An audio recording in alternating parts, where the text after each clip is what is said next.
அஸ்ஸலாமு அலைக்கும். ஈத் முபாரக். பெருநாள் வாழ்த்துக்கள். எல்லோரும் எப்படி இருக்கீங்க? நல்லா இருக்கீங்களா? வாங்க காலை பசியாரை செய்வோம். இன்றைக்கி காலை பசியாரை வந்து ஒரு 4 மணிக்கு கோழி சம்மா செஞ்சாச்சு. அடுப்பில் வடக்கு இந்த அடுப்பில் இந்த சைடு வந்து கோழி குருமா செஞ்சுக்கிட்டு இருக்கோம். ஆமாம், இந்த பாருங்க கோழி சம்மா ரெடி ஆகிக்கிட்டு இருக்குது இடியப்பத்துக்கு. இது கோழி குருமா வந்து தாளித்து ஊற்றி விட்டாச்சு. இப்போ அதுக்கு மசாலா ஊற்றிடுவோம். இந்த மசாலா கரைச்சி ஊற்றியாச்சு. அதுக்குள்ளே மசாலா எல்லாம் ரெடி பண்ணி ஊற்றியாச்சு. அதுக்கு ரெடி ஆயிடுச்சு. அப்புறம் அதுக்கப்புறம் வந்து நம்ம வந்து இட்லி அவிப்போம். இட்லி துணியில் கூட தான் போட்டு அவிப்போம். நாங்கள் வந்து சும்மா குக்கர்லாம் வைக்க மாட்டோம், யூஸ் பண்ண மாட்டோம். இட்லியும் பாருங்கள், சாஃப்டான இட்லி ரெடி ஆயிடுச்சு. காலை பசியாரை இது ஒரு 4 மணிக்கு எழுந்திரிச்சு விடிய காலம் செஞ்சோம். ஏன்டா காலைல நம்ம தொழுவ போகணும்ல. விடிய காலம் செஞ்சு வச்சுட்டு நாங்கள் தொழுவ போயாச்சு. இட்லி ரெடி ஆயிடுச்சா. இப்போ உங்ககிட்ட வந்து நம்ம இது வட்டலப்பம் பார்ப்போம் வாங்க. வட்டலப்பம் காலையில் எந்த பெருநாளைக்கு இனிப்பு ஸ்வீட் இருக்கணும்ல, அதனால் வட்டலப்பம் செஞ்சுட்டோம். இது வந்து இடியப்பம். வடையும் ரெடி ஆயிடுச்சு. வடை பொரிச்சுக்கிட்டு இருக்கோம். வடை பொரித்து அதையும் அள்ளியாச்சு. இது ஷீர் குருமா. இது ஷீர் குருமா சூப்பராக இருக்கும். பாயசமாக இருக்கும். ஆனால் இன்னும் ரொம்ப டேஸ்ட்டாக இருக்கும் இந்த ஷீர் குருமா செய்கிறது. இது பெருநாளைக்கு செய்வாங்க. வடை ரெடி ஆயிடுச்சு.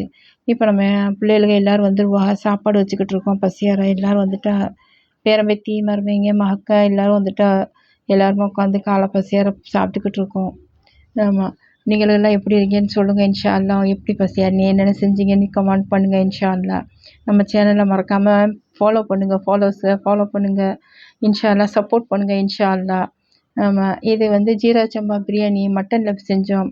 ஆனால் ஜீரா சம்பா பிரியாணி செஞ்சீங்கன்னா ரொம்ப டேஸ்ட்டு அள்ளும். சூப்பராக இருக்கும்.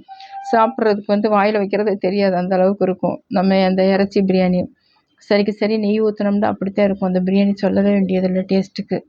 அது சாப்பாடு ரெடி ஆயிடுச்சு. பிரியாணி ரெடி ஆயிடுச்சு. இப்போ பிள்ளைகள் வந்துட்டா. மத்தியானம் சாப்பாடு தொழுதுட்டு அதோடு வந்து வேகமாக நம்ம சாப்பாடு வச்சிட்டோம். அதையும் அதுக்கு வந்து தால்ச்சா வைக்காமல் ஈரல் பிரட்டி, இறைச்சி பிரட்டி, கோழி பிரட்டி, அந்த அச்சார் வச்சு அது சாப்பாடு வச்சாச்சு. எல்லா மக்கள் நல்லபடியாக வர்க்கத்தான் சாப்பிட்டு போயிட்டா, கிளம்பிட்டா. வீட்டுகளுக்கு பெருநாள் கொண்டாடிட்டா. ஆமாம், நீங்கள் எல்லாம் எப்படி பெருநாள் கொண்டாடியே என்னென்ன செஞ்சீங்கன்னு சொல்லுங்கள். இன்ஷா அல்லாஹ் கமெண்ட் பண்ணுங்கள். இன்ஷா அல்லாஹ் மறக்காமல் நம்மளுக்கு ரொம்ப சப்போர்ட் பண்ணுங்கள், ஆதரவு பண்ணுங்கள். இன்ஷா அல்லாஹ். ஆமாம், பார்க்குற மக்கள் வந்து கமெண்ட் பண்ணுங்கள். இன்ஷா அல்லாஹ். ஓகேவா? அஸ்ஸலாமு அலைக்கும் வரஹ்மத்துல்லாஹி தஆலா வபரகாத்துஹு.